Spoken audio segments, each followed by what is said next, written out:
जरी question set series वेगवेगळी असली तरी प्रश्नपत्रिका ही एकच होती. त्याच्यामुळं प्रत्येक क्वेश्चन बुकलेट सिरीजमधले जे प्रश्न रद्द केलेले आहेत किंवा स्टार केलेले आहेत ते प्रश्न अदर सिरीजमध्ये सुद्धा असू शकतात. ए मध्ये तेच प्रश्न आहेत, बी मध्ये तेच आहे, सी मध्ये तेच आहे, डी मध्ये तेच आहेत.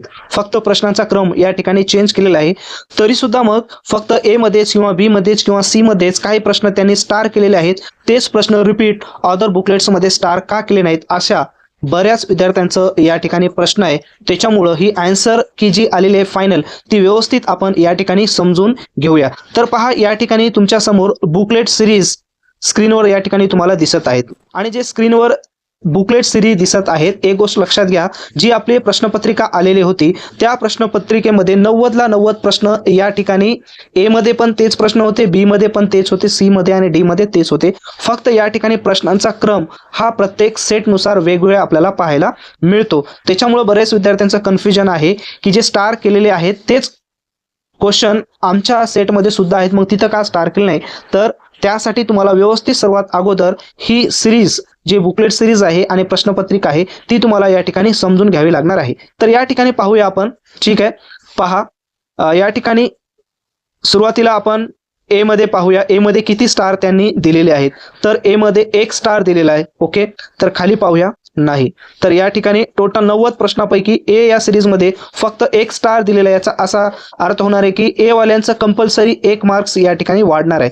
आलं लक्षात. त्याच्यानंतर पाहूया आपण बी मध्ये किती स्टार दिलेले आहेत जेणेकरून त्यांचे मार्क्स या ठिकाणी वाढू शकतात. थोडंसं व्हिडिओ जरी लांब झालेला असलं तरी सर्व व्हिडिओ व्यवस्थित समजून घ्या. तर बी मध्ये पहा 1 स्टार आपल्याला या ठिकाणी दिसत आहे. ठीक आहे, 2. त्यानंतर तर बी मध्ये आपल्याला असं लक्षात येत आहे की 2 मार्क्स कंपल्सरी सर्व विद्यार्थ्यांचे या ठिकाणी 2 मार्क्स या ठिकाणी वाढणार आहेत. म्हणजेच इथंच आपल्या लक्षात आलं ए मध्ये 1 स्टार आणि बी मध्ये 2 स्टार, म्हणजे ए वाल्यांचं 1 मार्क वाढणार आहे, बी वाल्यांचे 2 मार्क्स वाढणार आहेत. त्यानंतर पाहूया आपण सी मध्ये काय दिलेलं आहे. सी मध्ये किती स्टार दिलेले पाहूया आपण, आणि जे हायलाइट्स करून त्यांनी दिलेले आहे ते देखील पाहूया.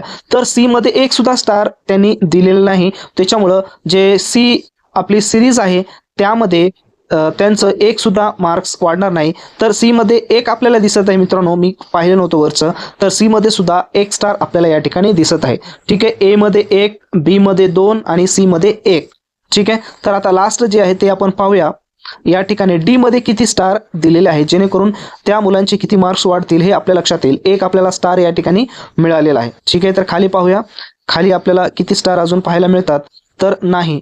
तर एक गोष्ट लक्षात आली आहे आपल्याला या ठिकाणी की मार्क्स कुणाचे किती वाढणार आहेत. तर ए वाल्यांचं 1 मार्क्स, बी वाल्यांचे 2 मार्क्स आणि सी वाल्यांचं 1 आणि पुन्हा डी वाल्यांचं 1. फक्त बी वाल्यांचे तेवढे 2 मार्क्स या ठिकाणी वाढत आहेत. आलं लक्षात. मग असं म्हणणं आहे की बाकीच्यांचं की मग बाकीच्या सेटमध्ये सुद्धा ते प्रश्न आलेले आहेत म्हणून यांचे मार्क्स का वाढवण्यात आलेले नाहीत. तर एक गोष्ट लक्षात घ्या, तुम्ही पुन्हा तुमची प्रश्नपत्रिका काढा. प्रश्नपत्रिका काढल्याच्या नंतर त्या ठिकाणी जे 4 ऑप्शन दिलेले आहेत ते ऑप्शन योग्य दिलेले आहेत का ते तुम्हाला या ठिकाणी चेक करावं लागणार आहे.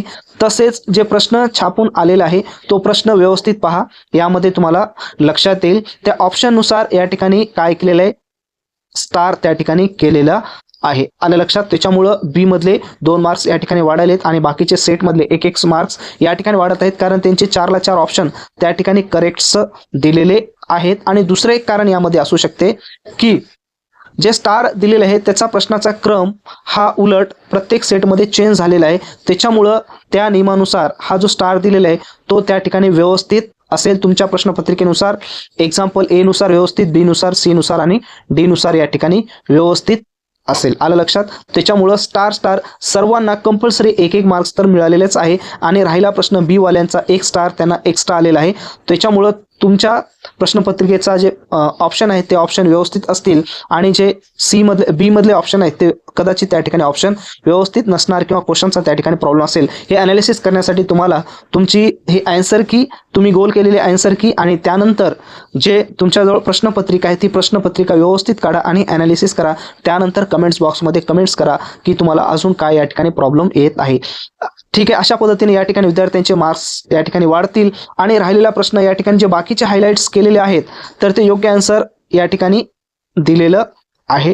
डी याचं काय असणार आहे, आन्सर असणार आहे. म्हणजेच बऱ्याच जणांनी ह्या प्रश्नासाठी बहुतेक ऑब्जेक्शन जर घेतलेला असेल तर त्याचं योग्य आन्सर त्या ठिकाणी त्याच ऑप्शनमधलं त्यांनी या ठिकाणी आन्सर दिलेलं आहे. त्याच्यामुळे यांचे मार्क्स तर वाढणार नाहीत, फक्त मार्क्स वाढतील ज्यांनी काय केलेलं आहे, स्टार केलेले आहेत त्यांचे कंपल्सरी मार्क्स या ठिकाणी वाढणार आहेत. तर तुम्हाला किती मार्क्स या ठिकाणी नवीन फायनल आन्सर की नुसार येत आहेत ते कमेंट्स बॉक्समध्ये कमेंट्स करा. अजून अशाच प्रकारचा काय प्रॉब्लेम असेल, समस्या असेल तर कमेंट्स बॉक्समध्ये कमेंट्स करा. आणि दुसरी महत्त्वाची गोष्ट म्हणजेच मित्रांनो, मुंबई उच्च न्यायालय म्हणजे स्पेशल लिपिक या पदासाठी आपण एक्झाम ओरिएंटेड म्हणजेच टायपिंग एक्झाम ओरिएंटेड पॅसेज तयार केलेले आहेत.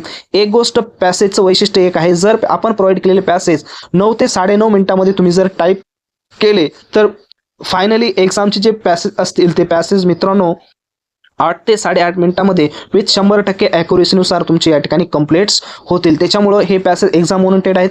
बाय करायची लिंक डिस्क्रिप्शन बॉक्समध्ये दिलेली आहे. आणि तुम्हाला जर 55+ स्कोर या ठिकाणी येत असेल तर आत्ताच टायपिंगला सुरुवात करा आणि टायपिंग ही एक्झाम ओरिएंटेड करा. रँडमली कोणत्याही प्रकारचे पॅसेज टाईप करत बसू नका, याचं नुकसान फायनली एक्झाममध्ये तुम्हाला होते. आत्ता तुम्हाला काही कळणार नाही. ज्या विद्यार्थ्यांनी एक्झाम दिलेली टायपिंगची त्यांचा संदर्भ तुम्ही घेऊ शकता किंवा त्यांना विचारू शकता. त्याच्यामुळे एक्झाम ओरिएंटेड पॅसेज बाय करा आणि त्या ठिकाणी तयारीला सुरुवात करा. आणि दुसरी महत्त्वाची गोष्ट म्हणजेच या ठिकाणी टायपिंग बद्दल जेवढे काही तुमचे प्रश्न आहेत त्या संदर्भामध्ये संपूर्ण सोल्युशन आपण घेऊन आलेलो आहोत. ते कशा पद्धतीनं, तर वेबिनारच्या माध्यमानं.